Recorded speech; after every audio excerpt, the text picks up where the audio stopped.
Good evening sa ating pong mga kabig. Kumusta po kayo? Kumusta po ha? Magandang gabi po sa ating lahat. So, welcome back sa ating pong Ikaw at Barangay. Kasama si Barangay Secretary Imog ha. Ako po'y mangangalampag uli sa inyo. Magandang gabi po and shout out po sa inyong lahat na patuloy na sumusuporta sa ating pinupost sa YouTube channel ang Ikaw at Barangay mga kabig. Ano po? So of course, yung ating po mga followers, yung ating po mga subscribers, thank you so much po sa inyo and shout out po sa lahat. Alright, so ngayong gabing to mga kabig ay nais ko lamang pong bigyang daan ang pasasalamat ang pamunuan ng Pasay City Lions Club for choosing Barangay 178 Zone 19 as their beneficiary for Pamaskong Handog. So proyekto ito na ginagawa ng Pasay City Lions Club na namimigay ng Pamaskong Handog tuwing ganitong Kapaskuhan. And we're so fortunate na mayroong 400 na mga beneficiaries ang nakatanggap ng Pamaskong Handog. Although, yes, maliit, pero malaking bagay doon po sa mga nakatanggap ng Christmas package. So, thank you so much po from the bottom of our heart, no? Lalong-lalo na po sa aming punong barangay, Honorable Virgilio Boy Timabag, kasama ang buong council at syempre lahat ng mga barangay workers. Ay kami po ay taus-pusong nagpapasalamat sa Pasay City Lions Club again for choosing Barangay 178 residents sa biyaya na kanilang ipinamudmud kaninang umaga sa aming covered court sa Barangay 178. At sino ba naman ang hindi matutuwa? Look at that, di ba? Masama po ba yan mga kabig na makatanggap ka ng isang ganito? Di ba? Oo. Ayan. So I think hindi na ito masama mga kabig na magkaroon ng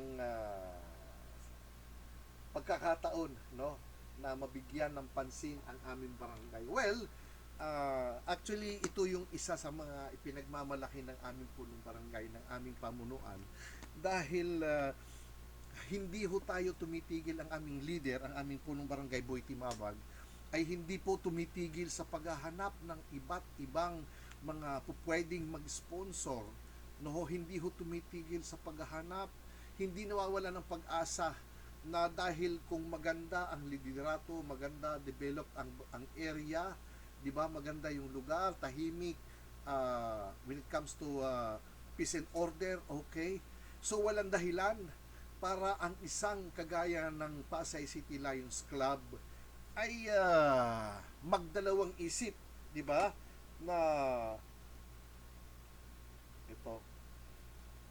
magdalawang isip na magbigay, no, ng ganitong pamaskong handog. Actually, hindi lamang ito, meron pang kasamang bag, no? Meron pang kasamang bag na mayroon ding laman, no? May bigas at kung ano-ano pa, no, may mga sabon.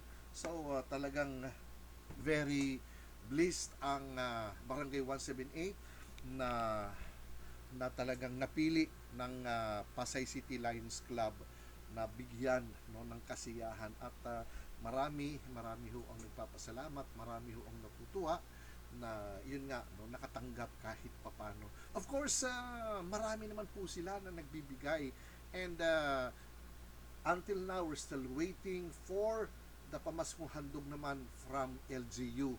Siyempre sa aming mahal na lungsod ng Pasay na mayroon din namang ipamimigay, no, na Christmas package aside from the pamaskong handog naman ng pamunuan ng barangay na hindi rin din tayo nagpapahuli. Katatapos lamang po ng aming meeting ngayon, council meeting.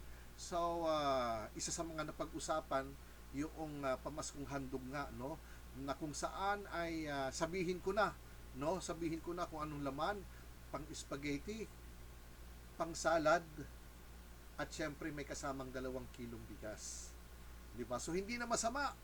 No, hindi na masama, mayroon ng pag-uumpisahan, mayroon ng pagsasamlo-saluhan ang pamilya sa Noche Buena. Di ba? So, nasa sa inyo kung gagawin ninyo sa Noche Buena or Medianoche. No, yun naman po sa bagong taon. But, kadalasan naman naghahanda pagka bagong taon, pagka Pasko. Although nagsasama-sama pero simply payak. Hindi ko alam, nagtataka nga din ako mga kabig, na kung saan kapanganakan ng ating Panginoong Hesukristo ay payak yung handaan, kukunti lang yung naghahanda talaga, yung can afford, ika nga, no, can afford, no, so kukunti lang, na samantalang yun kapanganakan, no, kapanganakan ng ating dakilang manilikha, pero bakit kukunti, payak lang ang handa, minsan wala pa nga well, wag na nating layo, personally kami, no, minsan, sige na, wag na, kasi syempre, dahil hikahos, kapos, so, mas priority na natin na, sige, sa bagong taon na, kasi syempre mas maganda pag bagong taon, dahil bagong pasok, dapat mayroong handa ang mesa, may nakalatag dyan, para yung biyaya, di ba? So, ganun yung kaisipan.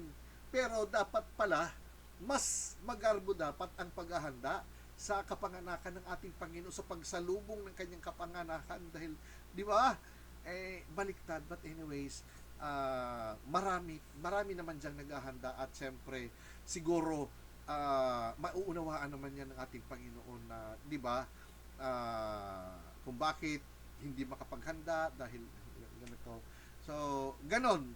Ako personally, kung ako tatanungin, gusto ko rin din maghanda tuwing Pasko.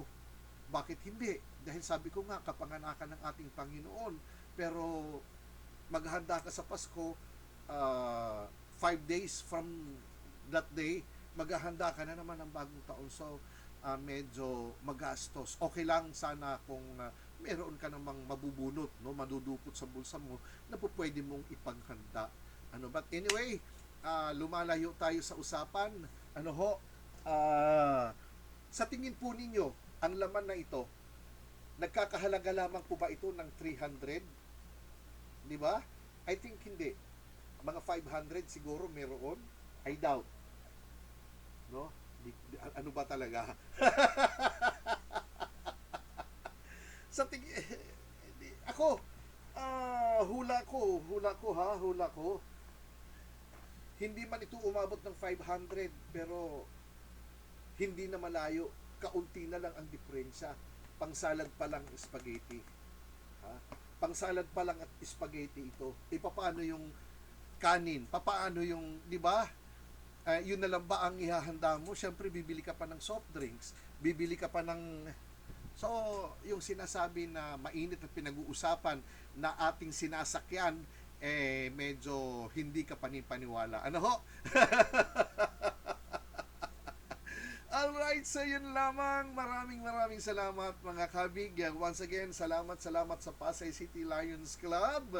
God bless, and thank you so much for choosing Barangay 178 Zone 19 as the beneficiary for this year sa inyong pamaskong handog. Hindi lang naman sa Barangay 178, alam ko maraming barangay naman ang inyong pagbibigyan, pero nagpapasalamat po kami na isa sa mga beneficiaries ninyo sa inyong listahan ngayong Paskong ito ang Barangay 178. Alright, so mga kabig, kung mayroon po kayong komento, mag-follow po, mag-subscribe, mag-heart, mag-like, at syempre, huwag kakalimutan, mag-subscribe. Okay po ba? Okay lang po ba?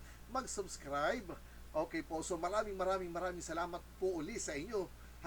Maupay nga gabi haaton nga tanan.